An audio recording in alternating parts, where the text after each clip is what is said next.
मैंने आपको जो स्टोरी सुनाई है वो मूसा की है। मूसा से पहले जब वो 400 साल इजरायली मिस्र में रहे, नूह की संतान, नूह से पहले सब लोग मर गए।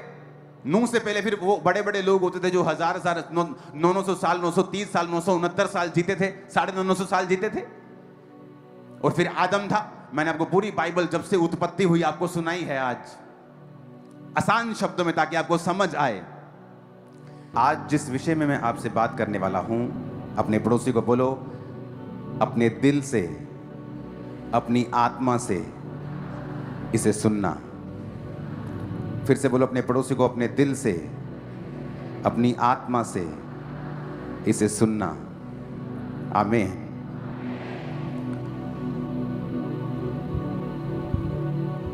इस वचन को जब आप सुन रहे हैं, मैं ये चाहता हूं कि हमें पूरा इसका सिनेरियो मालूम हो कि ये कहां से शुरू हुआ, क्यों हुआ, आज उसकी महत्वता क्या है। क्या ये एक सिंपल रीति रिवाज है जो मुझे करना है क्योंकि आज से कुछ साल पहले ऐसा हुआ था, या मुझे ये क्यों करना है, आज इसका मतलब क्या है जो आप अपने हाथों में खजूरों की डालियों को लेके आए हैं। लूका 19 उसकी 28 से लेकर 44 आयत तक हम पढ़ेंगे। जीसस क्राइस्ट के जन्म के 500 के करीब साल पहले एक भविष्यवाणी हुई थी जकरिया 9 उसकी 9 आयत में। वो भविष्यवाणी थी, उसको हम स्क्रीन के ऊपर पढ़ेंगे। हे सिय्योन, बहुत ही मगन हो, हे यरूशलेम, जय जयकार कर, क्योंकि तेरा राजा तेरे पास आएगा। वह धर्मी और उद्धार पाया हुआ है, वह दीन है, और वह गधे पर वरन गधी के बच्चे पर चढ़ा हुआ आएगा। ये एक प्रोफेसी थी परमेश्वर के लिए। यीशु मसीह के जन्म के 500 साल पहले एक भविष्यवाणी हुई थी और कहा गया था कि तेरा राजा तेरे पास जब आएगा वो गधे के बच्चे के ऊपर चढ़ा हुआ आएगा। हे सिय्योन, बहुत ही मगन हो। आपको मैं इसकी हिस्ट्री बता देता हूं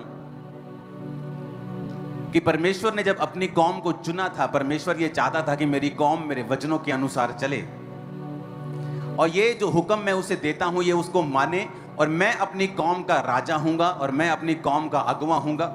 उसने मूसा को अपनी कौम को लीड करने के लिए ठहराया और कहा, ये सारे देश, कनानी देश, कनान के देश मैं तुम्हें दूंगा, और यहां दूध और शहद की नदियां बहती हैं। तो परमेश्वर ने मूसा को भेजा, जिसने मिस्र में जाके इजराइलियों को बड़े बड़े चमत्कार करके छुड़ाया।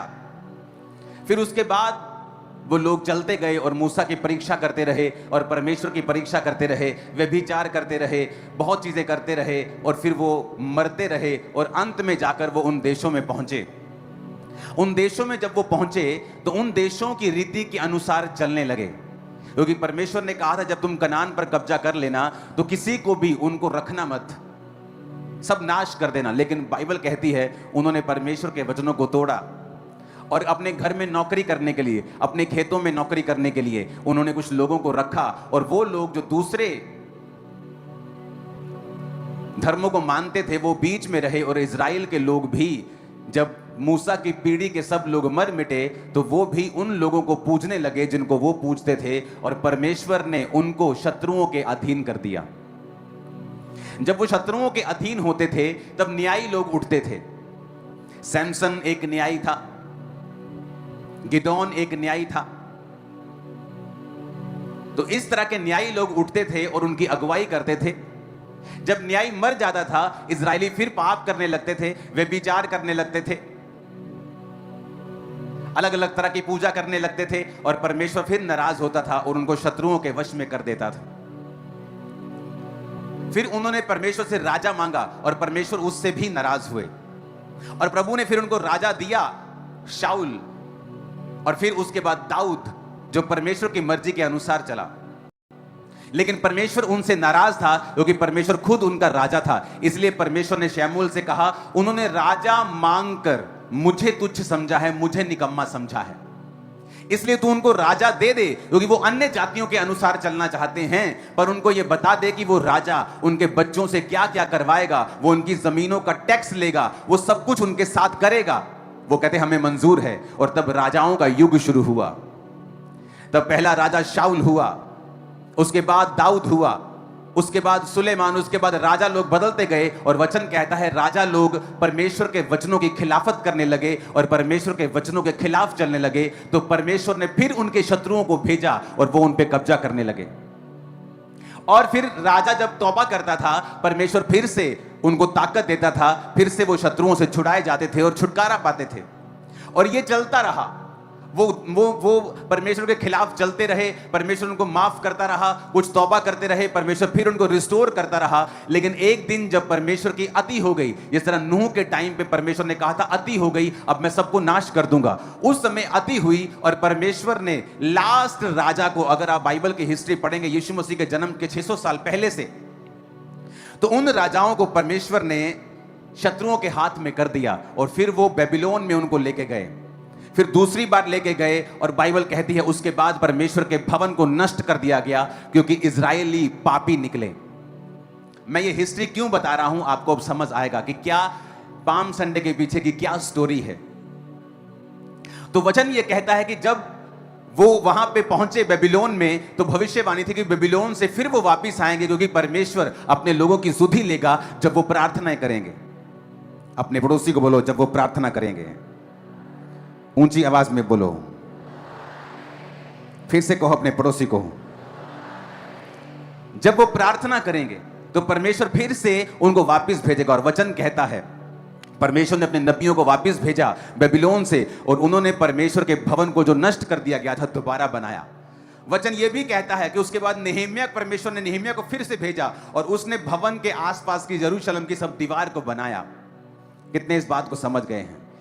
आपको पूरी बाइबल में समझा रहा हूं, जस्ट आपको ताकि समझ आए कि हुआ क्या था। हालेलुया। अब उस घटना के बाद साइरस ने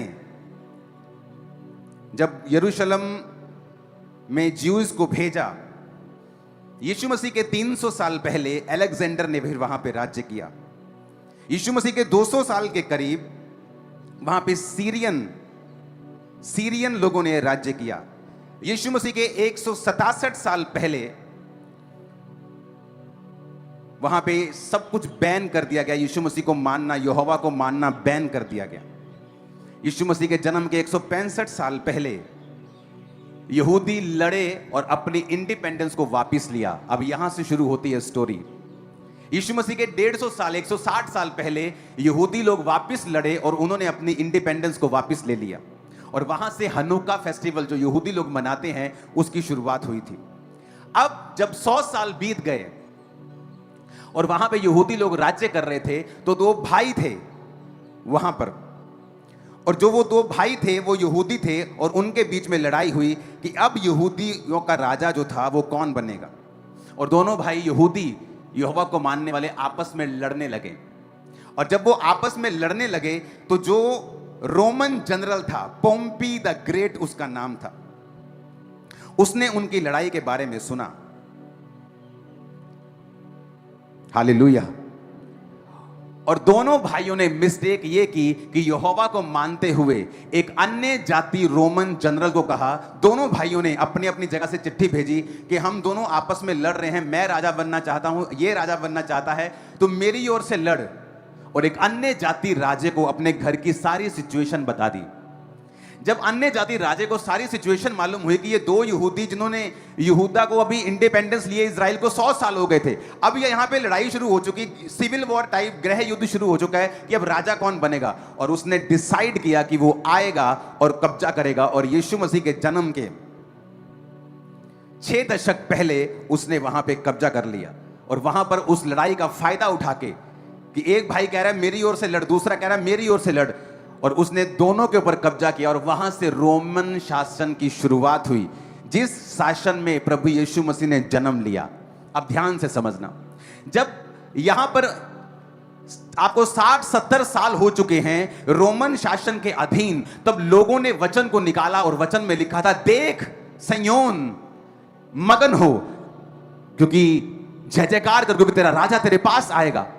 उनको मालूम था कि ये प्रोफेसी जो है अभी पूरी नहीं हुई है, क्योंकि कोई भी राजा गधी के बच्चे के ऊपर बैठकर हमारे पास नहीं आया है। उन्हें यह मालूम था कि अब हमसे गलती हो गई है कि हमने अपने दुश्मन को इनवाइट किया है, हमने एक अन्य जाति को, स्वर्गदूतों का न्याय करेंगे। हम वचन कहता है हम विश्वासी लोग स्वर्गदूतों का न्याय करेंगे। और इसलिए वचन कहता है क्या तुम अपने झगड़ों का न्याय नहीं कर सकते हो? तुम अन्य जातियों को इनवाइट करते हो कि तुम्हारे झगड़ों का न्याय करें? क्या तुम्हें शर्म नहीं आती है? और वचन कहता है लोगों को मालूम था ये प्रोफेसी के बारे में, क्योंकि ये यीशु मसीह के जन्म के 500 साल पहले लिखी गई थी। यानी जब ये हो रहा था रोमी शासन, ये उसके 450 साल पहले की बात है कि उसने कहा था सिय्योन बहुत ही मगन हो, हे यरूशलेम जय जयकार कर, क्योंकि तेरा राजा तेरे पास आएगा, वो धर्मी उद्धार पाया हुआ, वो दीन है, वो गधे वरन गधी के बच्चे पर चढ़ा हुआ आएगा। उनको एक आस थी, क्योंकि वो 100 साल की इंडिपेंडेंस जो उन्होंने ली थी, वो 100 साल जो उन्होंने आजादी में जिए थे, अब उनकी गलती की वजह से, उनके पाप की वजह से फिर से रोमी उन पर शासन कर रहे थे, मनमानियां कर रहे थे, मनमाने टैक्स ले रहे थे, मनमानी चीजें उनके साथ कर रहे थे, धार्मिक आजादी वहां पे खत्म हो चुकी थी। तो उनको वो प्रोफेसी याद थी कि प्रोफेसी है कि परमेश्वर अपने राजाओं, अपने राजे को भेजेगा। और इसीलिए जब प्रभु यीशु मसीह लूका को पढ़ेंगे अब 28 आयत से, लूका 19:28 कहता है ये कहकर वे यरूशलेम की ओर उनके आगे आगे चला। थोड़ा जल्दी जल्दी आगे आगे करना प्लीज टीम। जब वह जैतून नामक पहाड़ पर बेतफगे और बेतनिया के पास पहुंचा तो उसने अपने चेलों में से 2 को ये कह के भेजा, ऊंची आवाज में कहो हालेलुया। कहता सामने के गांव में जाओ, उसमें पहुंचते ही एक गधी का बच्चा जिस पर कभी कोई नहीं चढ़ा बंधा हुआ तुम्हें मिलेगा, उसे खोल कर ले आओ। जे कोई तेनू तानू पूछे वो क्यों खोल दे इनू तुही, तो उनसे कहना कि ये परमेश्वर प्रभु यीशु मसीह को चाहिए। जो भेजे गए थे उन्होंने जाकर जैसा उनसे कहा गया था वैसा ही पाया। जब वो गधे के बच्चे को खोल रहे थे तो उसके मालिकों ने कहा क्यों खोलते हो इसे? चेलों ने कहा प्रभु को इसका प्रयोजन है। वे उसको यीशु के पास ले आए और वे अपने कपड़े उस बच्चे पर डालकर यीशु मसीह को उस पर बिठा दिया। वह जा रहा था तो वह अपने कपड़े मार्ग में बिछाते जाते थे। निकट आते हुए जब वह जैतून पहाड़ की ढलान पर पहुंचा तो चेलों की सारी मंडली उन सामर्थ के कामों के कारण जो उन्होंने देखे थे आनंदित होकर बड़े शब्द से परमेश्वर की स्तुति करने लगे। धन्य है वो राजा जो प्रभु के नाम से आता है, स्वर्ग में शांति और आकाश मंडल में महिमा हो। तब भीड़ में से कुछ फरीसी कहने लगे, हे गुरु अपने चेलों को डांट। उसने कहा मैं तुमसे कहता हूं यदि वो चुप रहे तो पत्थर चिल्ला उठेंगे। जब वह निकट आया तो उस नगर को देखकर उस पर रोया और कहा क्या ही भला होता तू ही इसी दिन कुशल की बातें जानता, परंतु अब वो तेरी बातों आंखों से छिप गई हैं। क्योंकि वो दिन तुझ पर आएंगे कि तेरे बैरी मोर्चा बांधकर तुझे घेर लेंगे, चारों ओर से तुझे दबाएंगे और तुझे और तेरे बालकों को जो तुझ में है मिट्टी में मिलाएंगे और तुझ में पत्थर भी ना छोड़ेंगे, क्योंकि तूने उस अवसर को जो तुझ पर कृपा दृष्टि की गई थी ना पहचाना। अब यहां पर प्रभु यीशु मसीह ने कहा जाओ और सामने के गांव में जाओ और वहां पे तुम चौक में जाओगे तो गधी का बच्चा है तुम्हें बंधा हुआ मिलेगा। और जब तुम उसको कुछ मत पूछना किसी से किसका बच्चा है, मालिक को मत ढूंढना, सीधा उसको खोलना शुरू कर देना। जैसे तुम खोलोगे तुम्हें लोग पूछेंगे इस बच्चे को क्यों खोलते हो, कौन हो तुम? तो तुम उनको कह देना कि मुझे ये चाहिए बच्चा, मुझे प्रभु को इसका प्रयोजन है। और जब वो गांव में पहुंचे और बच्चे को खोलने लगे, जैसे ही खोलने लगे यीशु मसीह ने जो कहा था वो पूरा हुआ और मालिक की आवाज आई, ए क्यों खोल दे इनू? और प्रभु नु चाहिए भाजी। यीशु मसीह ने पे जैसा नहीं, जाओ ले जाओ, क्योंकि वचन में लिखा था कि हे सिय्योन बहुत ही मगन हो, जय जयकार कर, क्योंकि तेरा राजा तेरे पास आएगा, गधी के बच्चे पर चढ़ा हुआ आएगा। यीशु मसीह के जन्म के 500 साल पहले यह प्रोफेसी थी। और वचन कहता जब प्रभु यीशु मसीह उस गधी के बच्चे पर चढ़े हुए यरूशलेम में प्रवेश कर रहे थे तो लोग, अब वहां पर 2 किस्म के लोग थे, याद रखना। एक वो किस्म थी जो अब तक पुराने नियम में ही जी रहे थे, जिनको यह लगता था कि अब हम फिर से आजादी को पाएंगे, अब फिर से पॉलिटिकल रिवाइवल होगा, अब फिर से हमारा राजा आया है जो हमें आजाद कर देगा, जो फिर से हमारी इंडिपेंडेंस को, हमारी आजादी को हम तक लेके आएगा और हम फिर से राज्य करेंगे। प्रभु यीशु मसीह हमारा राजा होगा। और इसलिए यीशु मसीह के चेलों की माँ उनके पास आके बोलती थी, प्रभु प्रभु हम जानते हैं कि तू राजा है, इसलिए जब तू अपने राज्य में जाए तो मेरे एक बेटे को दाहिने और एक को बाहिने बिठा देना। तो प्रभु एक को फाइनेंस मिनिस्टर बना देना और एक को होम मिनिस्टर बना देना, और कोई चेला बड़ी कुर्सी पे ना बैठने पाए। मेरा एक बेटा फाइनेंस मिनिस्टर हो, वित्त मंत्री हो, और दूसरा गृह मंत्री हो। क्योंकि वो लोग अभी भी पुराने नियम में जी रहे थे, क्योंकि वो प्रोफेसी आत्मिक थी जो उनको समझ नहीं आ रही थी कि सिय्योन मगन हो और जय जयकार कर।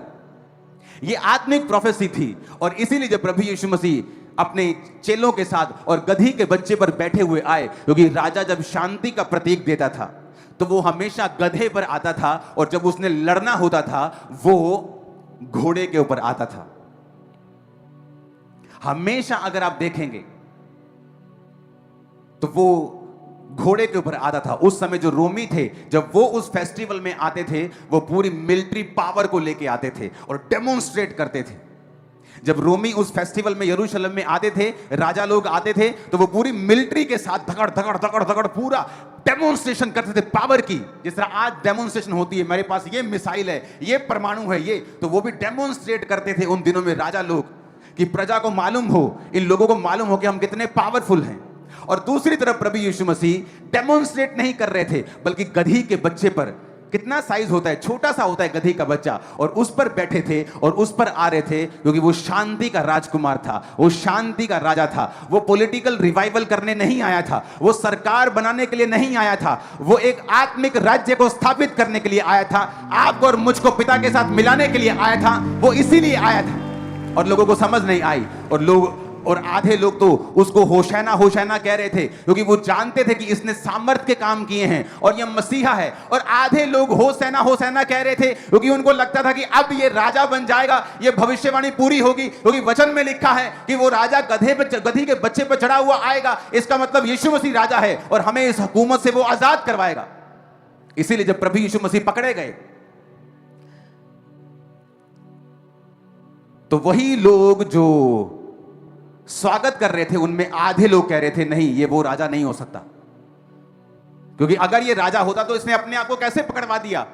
ये तो लड़ता, इतने सामर्थ्य काम कर सकता है, मुर्दे जिंदा कर सकता है, तो अब सामने जो इसका राजा न्याय कर रहा है उसको हार्ट अटैक क्यों नहीं कर देता? ये अपने आप को क्यों नहीं बचा लेता? अगर ये राजा है तो हमारा राजा सैमसंग देखो न्यायी कैसा था, शाऊल दाऊद कैसे राजा थे, कैसे मार देते थे। नहीं, ये हमारा राजा नहीं है। उनको नहीं मालूम था कि प्रभु यीशु मसीह ने कहा था कि मेरा राज्य यहां का नहीं है, मेरा राज्य इस धरती का नहीं है। लोग समझते क्रिश्चियन बड़े बढ़ रहे हैं, अरे इनको रोको, नए नए लॉ बनाओ, कहीं ये हम पर कब्जा ना कर लें। यीशु मसीह इतना छोटा नहीं है कि तुम पे कब्जा करे। जिसने इस पूरी दुनिया को बनाया वो इतना छोटा नहीं है कि 2 एमएलए के लिए वो तुम्हारे साथ लड़ाई करे। वो इतना छोटा नहीं है। तुम्हारी सोच छोटी हो सकती है, यीशु मसीह की सोच छोटी नहीं। उसने दुनिया को बनाया है, ऐसे ग्रह बनाए हैं जो पूरे के पूरे हीरे के हैं। ये मैं नहीं कह रहा हूं, ये साइंस कह रही है। ऐसे ग्रह हैं हमारे प्लेनेट पे जहां हीरो की बारिश होती है, रियल हीरो की बारिश होती है। वो परमेश्वर जिसके लिए हीरे चांदी सोना किणकों के समान है, झाड़ू ऐसे खिलाड़ दो तो कितने खरब के हीरे वहां पे निकल आएंगे। वो परमेश्वर, क्या आपको लगता है कि वो किसी पॉलिटिक्स को करने के लिए दुनिया में आया? क्या आपको लगता है कि वो किसी के धर्म को बदलने के लिए आया, किसी कुछ खास करने के लिए वो इंडिया में आया? नहीं, ऐसा नहीं है। यीशु मसीह ने कहा मेरा राज्य ऊपर का है। आज से कुछ महीने पहले साइंस ने एक नई डिस्कवरी की। वो जब माउंट एवरेस्ट के ऊपर अपनी डिस्कवरी कर रहे थे और अपनी जांच कर रहे थे, उन्हें सी फॉसिल्स मिले, यानी वो जीवाश्म मिले जो समुद्र में मिलते हैं। बहुत हैरान हुए वैज्ञानिक कि समुद्र में हमें सी फॉसिल्स क्यों मिल रहे हैं, माउंट एवरेस्ट में सी फॉसिल्स क्यों मिल रहे हैं। मैंने कहा तुम लोग हैरान हो रहे हो, हम हैरान नहीं हैं, क्योंकि बाइबल की पहली पुस्तक के ही 7वीं 8वीं लाइन में लिखा है, परमेश्वर ने कहा पानियों को कि वो अलग हो जाएं, तब वो पानी अलग हो गए और पहाड़ बाहर आ गए, पृथ्वी बाहर आ गई, क्योंकि वो सब कुछ पानी के नीचे था। तुम्हें वो जीवाश्म मिलेंगे ही मिलेंगे, क्योंकि ये बाइबल की 8वीं लाइन में लिखा है। तुम हैरान हो गए, अभी तो 8वीं लाइन पढ़ी है तुमने, जब पूरी पढ़ लोगे ना यीशु मसीह के चेले बन जाओगे, ये मैं को गारंटी देता हूं। अभी तो 8वीं लाइन पढ़ी है। हमारे पास ऐसी साइंस आ चुकी है जो जो कितने लाइट ईयर्स का मतलब है करोड़ों किलोमीटर, जिनके बनाए हुए यंत्र जा चुके हैं। कोई 40 साल से, कोई 30 साल से ट्रैवल कर रहा है, और एक भी जगह उनको अभी तक नहीं मिली जहां मनुष्यों के जैसा कोई भी जीव रहता हो। एक भी जगह अब तक नहीं मिली। बातें होती हैं जिस तरह धर्म परिवर्तन हो रहा है, धर्म परिवर्तन हो रहा है, और साबित एक भी नहीं हुआ। एलियन आ गए, एलियन आ गए, एलियन का शिप दिखा, एलियन वहां मौजूद हैं, अमेरिका में मौजूद हैं। सब बकवास बातें हैं, कोई प्रूफ नहीं। चाहे 10,000 पिक्चर्स बनी हैं एलियंस के ऊपर, लेकिन साइंस कहती है जैसे जैसे हम आगे जा रहे हैं, हर खंडर की तरह हैं सब ग्रह, किसी पे जीवन नहीं है। और यीशु मसीह ने क्या कहा था? पृथ्वी बेडौल और सुनसान थी उन्हीं ग्रहों की तरह। तो परमेश्वर ने कहा उजाला हो जाए, ज्योतियां बन जाएं, जीव आ जाएं, मिट्टी में से पौधे उगें, समुद्र, सब कुछ बनाया और जीव जंतु बनाए। अपना सांस मनुष्य के अंदर फूका और मनुष्य को बनाया। क्या दुनिया में कोई ऐसा आपको मिलेगा बाइबल के जैसा जो इतनी क्लैरिटी रखता हो शुरू से लेके अंत तक? मैंने आपको जो स्टोरी सुनाई है वो मूसा की है। मूसा से पहले जब वो 400 साल इजरायली मिस्र में रहे, नूह की संतान, नूह से पहले सब लोग मर गए। नूह से पहले फिर वो बड़े बड़े लोग होते थे जो 1000 900 साल, 930 साल, 969 साल जीते थे, 950 साल जीते थे।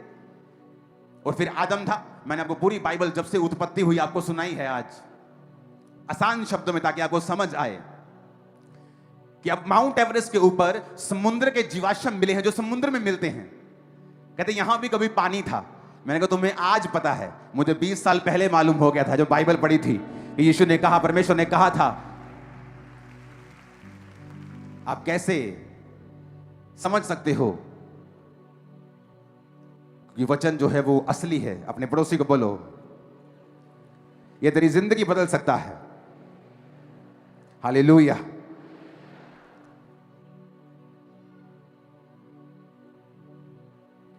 लिखा 7 आयत में, परमेश्वर ने एक अंतर बनाकर नीचे के जल और ऊपर के जल को अलग अलग किया। 6 आयत में लिखा, जल के बीच ऐसा अंतर हो जाए कि जल 2 भाग हो जाए। समुद्र बनाया। हालेलुया।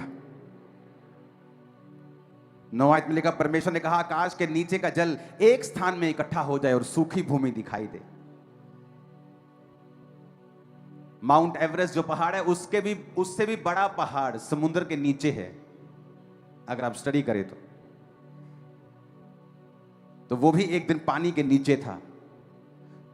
और आज जब वहां पे जीवाश्म मिल रहे हैं, वो कह रहे हैं कि ये कभी पानी के नीचे था। ऊंची आवाज में कहो हालेलुया।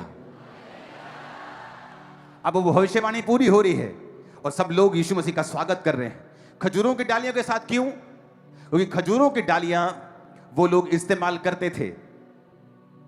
उन पर जिन लोगों ने कब्जा किया था वो भी खजूरों की डालियों का इस्तेमाल करते थे अपनी रीति रिवाज में। और जो यहूदी लोग थे वो भी खजूरों की डालियों का इस्तेमाल करते थे अपने अपने फेस्टिवल मनाने के लिए।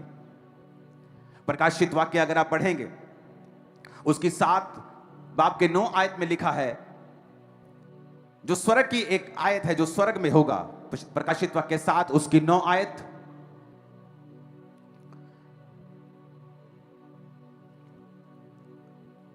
उसमें लिखा है आकाश।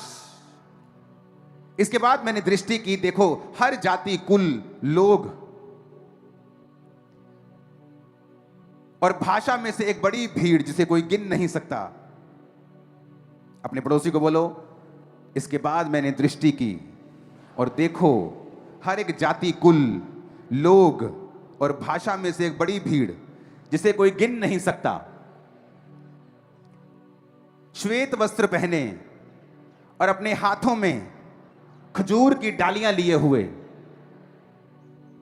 सिंहासन के सामने, मेमने के सामने खड़ी है। स्वर्ग में भी खजूर की डालियां। खजूर का मतलब है एक ऐसा पेड़ जो विषम परिस्थितियों में भी,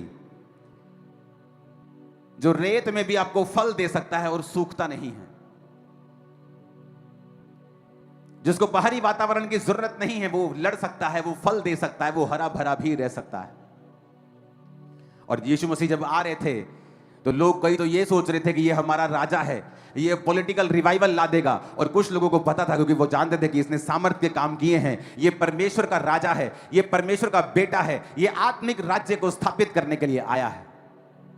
नहीं तो ऐसा नहीं हो सकता कि एक बार आपके साथ बड़ी भीड़ हो और दूसरे शुक्रवार ही, अगले शुक्रवार ही वो चिल्ला रही हो आधे लोग कि इसे क्रूज पर चढ़ाओ, क्योंकि उन्हें लगता था कि नहीं, ये फ्रॉड हुआ है हमारे साथ। अगर ये राजा होता तो लड़ा क्यों नहीं? क्योंकि अब यीशु मसीह वो लड़ने के लिए नहीं आए थे, अब वो बचाने के लिए आए थे। जिन लोगों को लगता है कि क्रिश्चियनिटी ये बढ़ रही है, ये लोग हम पे कब्जा कर लेंगे, तो यीशु मसीह इतने छोटे नहीं हैं कि वो इतनी छोटी सोच रखे, ना ही उसके आत्मिक लोग इतनी छोटी सोच रखते हैं। क्योंकि हमारा राज्य यहां का नहीं, यीशु ने कहा मेरा राज्य वहां का है। और उसने कहा कि जाओ और इस राज्य के बारे में, पिता के राज्य के बारे में, स्वर्ग के राज्य के बारे में, किंगडम के बारे में बताओ, लोगों को समझाओ कि अब तुम अगर स्वर्ग राज्य में प्रवेश करना चाहते हो तो तौबा करो और बपतिस्मा लो, क्योंकि मेरा राज्य वहां का है। वहां क्या है? वहां अंधेरा नहीं है, बीमारियां नहीं है, स्वर्ग में रोना नहीं है, रिजेक्शन नहीं है, कमी नहीं है, गरीबी नहीं है, दुख नहीं है, डिप्रेशन नहीं है, बोझ नहीं है, आनंद है, शांति है, अंधेरा नहीं है, उजाला है। हर वक्त परमेश्वर के दीदार है, परमेश्वर के दर्शन वहां होंगे, प्रभु की सेवा हम वहां करेंगे। परमेश्वर ने कहा जाओ और लोगों को इस बारे में बताओ कि मैं तुम्हें बचाने के लिए आया हूं, तुम्हें चंगा करने के लिए आया हूं, तुम्हें आजाद करने के लिए आया हूं, तुम्हें आंखें देने के लिए आया हूं, कोड़ियों को शुद्ध करने के लिए आया हूं, और यही मेरा राज्य है। कुछ लोगों को निराशा हुई, यहूदा को भी निराशा हुई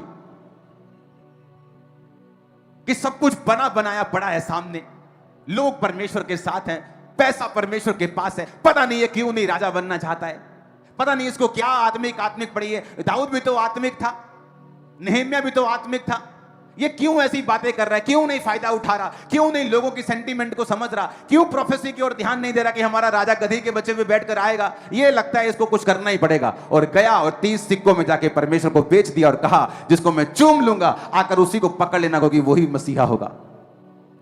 लेकिन यीशु मसीह एक बड़े मकसद से दुनिया में आए थे।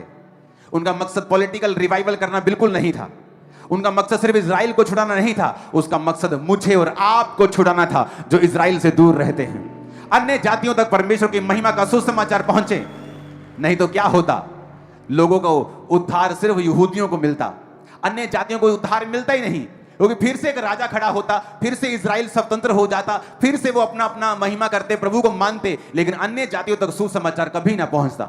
इसलिए प्रभु यीशु मसीह ने कहा जो मैं कर रहा हूं वो तुम अभी नहीं समझ रहे हो, लेकिन बाद में तुम लोग इसे समझोगे, क्योंकि पवित्र आत्मा तुम्हें समझाएगा कि मैं पॉलिटिकल रिवाइवल करने नहीं आया था, मैं धरती का राज्य स्थापित करने नहीं आया था। अब्राहम की कृपा अन्य जातियों तक पहुंचे, मैं इसीलिए आया था। अब्राहम की आशीष अन्य जातियों तक कैसे पहुंचे, वो कृपा जो उस पे हुई वो कैसे ट्रांसफर होगी, क्योंकि वो तो उसी जाति में ट्रांसफर होती जाएगी। क्योंकि जब आज आप और मैं यीशु मसीह को अपना उद्धारकर्ता ग्रहण करते हैं तो लिखा अब्राहम की आशीष जो प्रभु ने उसको कही थी वो हमारे जीवन में भी आती हैं, क्योंकि हम यीशु की संतान बनते हैं और यीशु मसीह अब्राहम की संतान में से थे। तो यीशु मसीह के दिमाग में एक बड़ा मकसद था, एक बड़ा विजन था, एक बड़ा दर्शन था, जो उस समय के लोग, बुद्धिमान लोग, पॉलिटिकल रिवाइवल सोचने वाले, अपने देश का फायदा सोचने वाले लोग यीशु मसीह को समझ नहीं पाए। वो चाहते थे कि वो पॉलिटिकल हो, वो कुछ रिवाइवल करे, लेकिन यीशु मसीह का मालूम था कि मेरा राज्य यहां का नहीं है, मैं कृपा प्रभु की अन्य जातियों तक पहुंचाना चाहता हूं। आज बहुत कमी है ज्ञान की लोगों के अंदर। जब पंजाब में आज से कुछ साल पहले बहुत ही बकवास बातें की गई, अंग्रेज आए, क्रिश्चियनिटी ले आए, अंग्रेज आए, हमारे राजे को उठा के ले गए, जबकि इंडिया में क्रिश्चियनिटी 2000 साल पहले आई थी। यीशु मसीह का असली चेला थोमा केरल के तट के ऊपर आया था और वहीं शहीद हुआ, तमिलनाडु में उसका वो सारी चर्च बनी है। सुनो, 2000 साल पहले। अपने पड़ोसी को बोलो 2000 साल पहले। और आप हैरान होंगे कि इंग्लैंड में कब क्रिश्चियनिटी आई। अपने पड़ोसी को बोलो कब आई। आप हैरान होंगे कि इंग्लैंड में क्रिश्चियनिटी इंडिया के बाद आई, अमेरिका में कई सदियों के बाद आई। मैं इंग्लैंड में था और मेरा एक गोरा ब्रिटिश गोरा, प्रॉपर गोरा मेरा दोस्त है, और उसकी माता जी यीशु मसीह के बारे में नहीं जानती थी। हमें लगता है कि गोरे क्रिश्चियन हैं, ये क्रिश्चियनिटी लेके आए। अगर आप इतिहास पढ़ेंगे तो गांधी जी के साथ बहुत से स्वतंत्रता सेनानी थे जो क्रिश्चियन थे। अंग्रेजों का विरोध मिशनरीज ने किया था, ये कहकर कि तुम लोग क्रिश्चियन कहलवाते हो अपने आप को, लेकिन तुम असली क्रिश्चियन नहीं हो। और उन्होंने, मिशनरीज ने अंग्रेजों का विरोध किया था, प्रार्थनाएं की थी। क्रिश्चियनिटी इंडिया में पहली सदी में ही आ गई थी, और वहां से वो तमिलनाडु और केरल और वहां के तट में लोगों ने परमेश्वर को समझा कि प्रभु यीशु मसीह वाकई में उद्धार देने के लिए आए। ये कोई नया धर्म नहीं है, ये परमेश्वर की बात हो रही है। जिस परमेश्वर ने हमें बनाया है, जिसने सारी दुनिया को, यूनिवर्स को बनाया है, उस परमेश्वर की बात हो रही है। अब इमेजिन करो, अमेरिका में कई सदियों के बाद क्रिश्चियनिटी आई, इंग्लैंड में कई सदियों के बाद, जब भारत में आई तो इंग्लैंड में कई सदियों के बाद आई, ताकि प्रभु यीशु मसीह ने कहा था, मैं वो पॉलिटिकल साम्राज्य स्थापित करने के लिए नहीं आया। अगर यीशु मसीह राजा बन जाता तो कौन केरल के तट पे आता?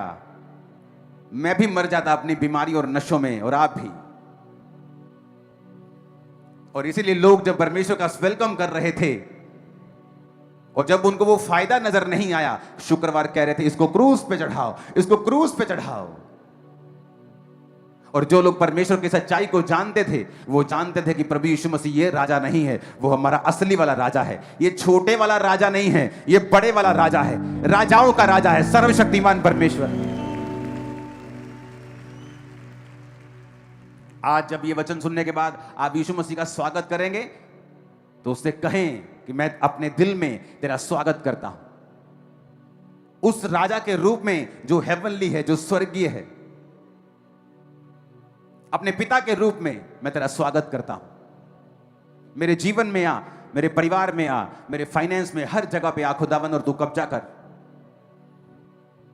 और ये खजूरों की डालियां जो आज आप लेके आए हैं, इसे आप फेंकेंगे नहीं, इसे आप फ्रेम करा के रखेंगे अगले साल तक। और ये जब फ्रेम में रहेंगी तो हमेशा हमारी आंखों के सामने रहेंगी कि मैंने जीसस को अपने दिल में बसाया है, मैंने उसका स्वागत किया है। खजूर देख के, डालियां देख के आपको मालूम होगा कि कुछ भी परिस्थिति हो, आसपास रेत हो, धूप हो, तूफान हो, आपको फलने से कोई दुनिया की ताकत रोक नहीं सकती।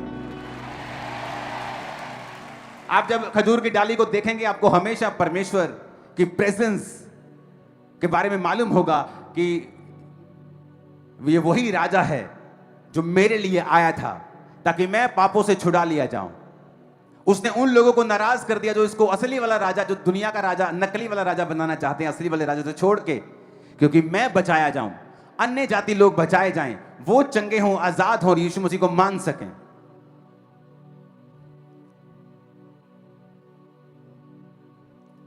जब आप इस खजूर की डाली को देखेंगे, आपके अंदर एक विजन आएगा कि मेरे आसपास कुछ भी चल रहा हो, मैं फलों से भरपूर रहूंगा, हरा भरा रहूंगा, कोई शैतान, कोई बीमारी आपको सुखा ना पाएगी इन जीसस ने। फिर अगला साल आएगा, इसको चेंज कर देंगे, अगले साल वाली डाल देंगे, और ये हमारी आंखों के सामने हमेशा रहेगी कि खजूर की डाली का मतलब क्या है। कि खजूर की डाली का मतलब है फतह वाला जीवन। और ये स्वर्ग के दर्शन को दिखाती है कि स्वर्ग में भी बड़ी भीड़ सब जातियों में से खजूर की डालियां लिए मेमने के सामने और परमेश्वर के सामने खड़ी हैं। ऊंची आवाज में कहो हालेलुया, फिर से कहो हालेलुया। पाम संडे का मैसेज हमें यह भी दिखाता है कि परमेश्वर आपकी एक्सपेक्टेशन के अनुसार कई बार कार्य नहीं करता है। कई बार हमें देखने में, समझने में भूल हो जाती है, क्योंकि प्रोफेसी भी यही कह रही थी कि एक राजा गधी के बच्चे के ऊपर आएगा। 60 साल हो चुके हैं क्योंकि दो भाइयों ने मूर्खता की और अपनी लड़ाई में एक अन्य जाति राजे को सारी इंफॉर्मेशन दे दी कि मैं अपने भाई के खिलाफ लड़ना चाहता हूं, मेरी हेल्प कर, मुझे राजा बना, फिर मैं तेरे साथ व्यापार करूंगा, संधि करूंगा, तुझे इतने करोड़ रुपए दे दूंगा। और अब दोनों पछता रहे थे और कई दशकों से रोमन अंपायर के नीचे थे। अब उस बात को बीते हुए 9 दशक हो चुके, 90 साल हो चुके हैं और अब लोगों के अंदर एक एक्सपेक्टेशन है कि अब 100 साल के करीब हो चुके हैं, हमारा राजा आ गया है, हमें वो छुड़ाएगा। लेकिन जब मालूम होता है कि ये राजा वो वाला नहीं है, निराश हो गए, गधे से क्रूज पे चढ़ाओ। अच्छा चर्च में जाएंगे, अच्छा कारोबार मिलेगा, 3 लाख मिलेगा, 20 लाख मिलेगा, अच्छा चर्च में तो कुछ मिल नहीं रहा। एक्सपेक्टेशन। अभी तक चंगे नहीं हुए हम, अभी तो परमेश्वर ने काम नहीं किया। क्योंकि कई बार आप अपनी बुद्धि से अपनी टाइमलाइन के हिसाब से करते हैं और परमेश्वर की जो टाइमलाइन है वो बड़ी अजीब है, बड़ी बड़ी शानदार है और कई बार ह्यूमन अंडरस्टैंडिंग में नहीं आती है। मेरी प्रार्थनाओं का उत्तर अगर प्रभु सुन लेता और जवाब दे देता 2005 में, आज मैं इस जगह के ऊपर सेवा नहीं कर रहा होता, मैं आपको गारंटी देता हूं। मैं पास्टर ही होता लेकिन कहीं और होता, एक बहुत छोटे दायरे में होता, अगर परमेश्वर मेरी प्रार्थना का उत्तर दे देता। और अगर मैं परमेश्वर की आवाज ना सुनता और यह सोचता कि परमेश्वर देरी कर रहा है, परमेश्वर लेट कर रहा है, अब उसको मेरा यह काम कर देना चाहिए। जिस तरह उन लोगों ने एक्सपेक्टेशन रखी कि अब यरूशलेम में हो गया, बोले बोले बोले बोले बोले वो सारे परमेश्वर के पीछे वो तेरी दी वो बड़ी बड़ी भीड़, आज रात को अनाउंस हो जाएगा यीशु मसीह हमारा राजा, मुझे ऐसा लगता है। लेकिन एक्सपेक्टेशन से परे काम हुआ। कहते ये तो वो राजा नहीं है, ये तो वो करना नहीं चाहता, कोई तलवारें खरीदने का हुक्म नहीं दिया, कोई हथियार खरीदने का हुक्म नहीं दिया, कोई सेनापति नहीं बना रहा है, क्या कर रहा है ये? क्योंकि परमेश्वर कई बार आपके अनुसार काम नहीं करता। कि अब मैं 32 साल का हो गया हूं, अब मेरा ये 12वां चांस है वीजा का, अब की बार अगर नहीं आया तो स्टडी कहती मैं अमेरिका कभी नहीं जा सकता, और फिर नहीं आया, ओ गॉड अभी भी नहीं आया, मुझे लगता है परमेश्वर मेरे साथ नहीं, प्रभु तुझे अब मेरा ये काम कर देना चाहिए था, अब नहीं किया ना, दे कोई फायदा नहीं। लेकिन परमेश्वर ने उससे बेहतर आपके लिए सोचा होता है। उन लोगों को नहीं मालूम था कि परमेश्वर अब अकेले उन इस्राएलियों के बारे में नहीं सोच रहा, वो पूरी दुनिया के बारे में सोच रहा है, वो सामूहिक के उद्धार के बारे में सोच रहा है। अब वो छोटा नहीं सोच रहा, अब वो बड़ा सोच के आया है। कई बार परमेश्वर आपकी टाइमलाइन के हिसाब से काम नहीं करता है। जब आपको चीज चाहिए होती है और आपको लगता है कि it is a right time, वो नहीं करता है, क्योंकि आपका राइट टाइम रॉन्ग हो सकता है, परमेश्वर का राइट टाइम हमेशा राइट और कभी रॉन्ग नहीं होता। जीसस कभी फेल नहीं होते, कभी रॉन्ग नहीं होते, कभी लेट नहीं होते, कभी सोते नहीं, कभी उंगलाते नहीं। इसलिए एलिय्याह ने कहा था अपने परमेश्वर को पुकारो, शायद वो सो रहा होगा, लेकिन मेरा परमेश्वर सोता नहीं है, वो उंगलाता नहीं। उसको मालूम है आपकी लाइफ के टाइमलाइन के बारे में, कब क्या आपको देना है, बशर्ते कि आप लोग उस टाइमलाइन के हिसाब में, परमेश्वर के हिसाब में, बिना पाप के और पवित्रताई में और परमेश्वर को पुकारते हुए विश्वास में अपना जीवन बिता रहे हो, देन नथिंग इज लेट। कुछ भी फिर लेट नहीं है। अगर आप प्रभु की टाइमलाइन के हिसाब से चल रहे हैं, क्योंकि आप प्रार्थना में हैं, पवित्रताई में हैं, तो कुछ भी लेट नहीं है। Everything is on time. आपको नजर आएगा, आपको दिखेगा, आपको मिलेगा, आप वाह वही करोगे, समय आएगा यीशु मसीह के नाम में। वो समय हो सकता है जब आप आंसू बहाएं, क्योंकि आपकी एक्सपेक्टेशन पूरी नहीं हुई। आप प्रभु पे गुस्सा करते हुए लोग क्रूस पे चढ़ाओ, क्योंकि ये हमें धोखा दिया है, हमें तो कहता था कि ये राजा है, फिर ये क्यों अनाउंस नहीं किया, क्यों अपने आप को पकड़वा दिया इतनी आसानी से, थोड़े से सिपाही पकड़ने के लिए क्यों नहीं मारा उनको। आपकी एक्सपेक्टेशन, आपकी आस गलत हो सकती है। परमेश्वर की योजना कभी गलत नहीं होती। उसको समय दें, उसको मौका दें, बने रहें, खड़े रहें, प्रार्थना करते रहें, वफादार रहें परमेश्वर के साथ, क्योंकि ऐसे दिन आएंगे जब आप इमोशनली ड्रेन हो जाएंगे, डाउन हो जाएंगे, शरीर से, ब्रेन से, पैसों से, परीक्षाओं से शैतान आपको बहकाएगा, लेकिन वो समय होगा अड़े और खड़े रहने का, ये समझने का कि परमेश्वर कभी भी अपने प्लान से पीछे नहीं हटता है। और जो मैं सोच रहा हूं कि प्रभु को ऐसा करना चाहिए, परमेश्वर के पास उससे बेटर प्लान है। अपने पड़ोसी को बोलो, परमेश्वर के पास तेरे लिए एक बेटर प्लान है जो तू नहीं समझता, लेकिन आने वाले दिनों में तू समझेगा, क्योंकि वो बरकत, वो आशीष तेरे जीवन के ऊपर होगी और उससे कहीं ज्यादा होगी जो तूने सोची थी। आमीन बोल दो, ये भविष्यवाणी पूरी होगी 100%। आमीन बोल दो 7 बार 6 बार और ये भविष्यवाणी पूरी होगी।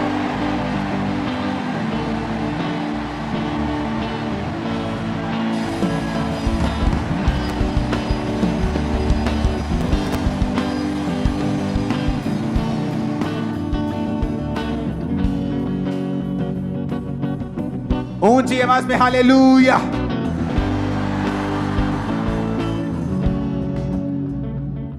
मेरा विश्वास है कि आज आप पाम संडे के मैसेज को समझ गए होंगे कि यह क्यों हुआ था। उस समय इजराइल कौन सी स्थिति में था, पॉलिटिकली, स्पिरिचुअली। यीशु मसीह के आने के बाद उनकी क्या एक्सपेक्टेशन थी, फिर क्या हुआ, और यीशु मसीह के जी उठने के बाद जब पवित्र आत्मा उतरा और चेले फिर जगह जगह फैलते गए और काम करते गए। आज आप भी वही चेलों में से और मैं भी। बाइबल अभी भी लिखी जा रही है ऐसा लगता है, क्योंकि प्रेरितों की पुस्तक बाइबल में है जिसका अंत नहीं है, क्योंकि वो अभी भी लिखी जा रही है आपके रूप में और मेरे रूप में।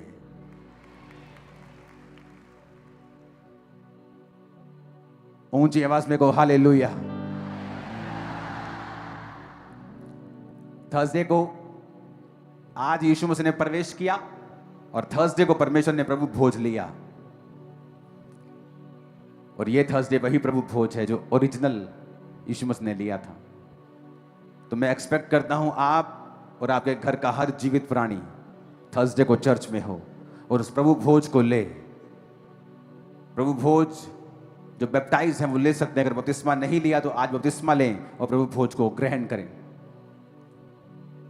शुक्रवार को गुड फ्राइडे जीसस क्राइस्ट को क्रूस पे चढ़ाया और संडे के दिन वो मुर्दों में से जी उठा। तो अगले संडे हम शोर नहीं मचाएंगे, हम चीखेंगे और चिल्लाएंगे, शोर के नेक्स्ट लेवल को करेंगे। हालेलुया। अगर आज आपने पाम संडे का मैसेज समझ लिया होगा तो आपने ये भी समझ लिया होगा कि परमेश्वर के पास एक टाइमलाइन है, एक प्लान है, एक योजना है। अपने समय से वो बहुत कुछ करना चाहता है, एक मार्वलस, एक बड़ी योजना कि उस 50 लाख लोग को छुड़ाने के लिए नहीं थी, वो आज के 800 करोड़ को बचाने के लिए थी। कहां 50 लाख और कहां 800 करोड़। और ऐसा ही वो आपकी लाइफ में करता है। जो आप चाहते हैं उससे कहीं अधिक बड़ा, जो आप एक्सपेक्ट करते हैं और आज हो जाए, वो होगा कब, परमेश्वर की मर्जी है, लेकिन जब होगा आपकी मर्जी से कहीं अधिक बड़ा होगा। तो आज जब हम खजूरों की डालियों के साथ स्वागत करेंगे अपने जीवन में, क्या बोल के कि प्रभु मेरे जीवन में तेरी मर्जी पूरी हो, तेरी टाइमलाइन के हिसाब से हो। मैं अपने जीवन में तेरा स्वागत करता हूं। इसका मतलब क्या है कि अब तू जो भी करे मैं तेरे साथ हूं, जब करे मैं तेरे साथ हूं, जैसे भी करे मैं तेरे साथ हूं और वफादार रहूंगा तेरे साथ। यह है रियल पाम संडे का मैसेज। जब ये पाम की खजूरें की डाली आपके घर में होगी, आप इसे कहीं भी कोने में रख सकते हैं और आप इसे देखेंगे, आपको मैसेज याद आएगा आज का कि प्रभु की योजना उस योजना से बड़ी है जो मेरे जीवन में है, जो मेरे दिमाग में चलती है उससे अधिक बड़ा सोचता है प्रभु। मैं फलूंगा, मैं फूलूंगा, कोई भी परिस्थिति हो मुझे गिरा नहीं पाएगी। और आज का मैसेज आपको याद आता रहेगा, God's time is the best time, best time. God's plans are the best time, God's time is the best time. आप जब दुखी होते हैं, निराश होते हैं, जाएं उसकी हुजूरी में बैठें, प्रार्थना करें, वो आपके बोझ को खत्म कर देगा। इंसानों से एक्सपेक्ट ना करें, परमेश्वर से रखें और जाएं उसकी हुजूरी में। वो सब कुछ करेगा। उठाओ अपने हाथों को। और आप सब लोग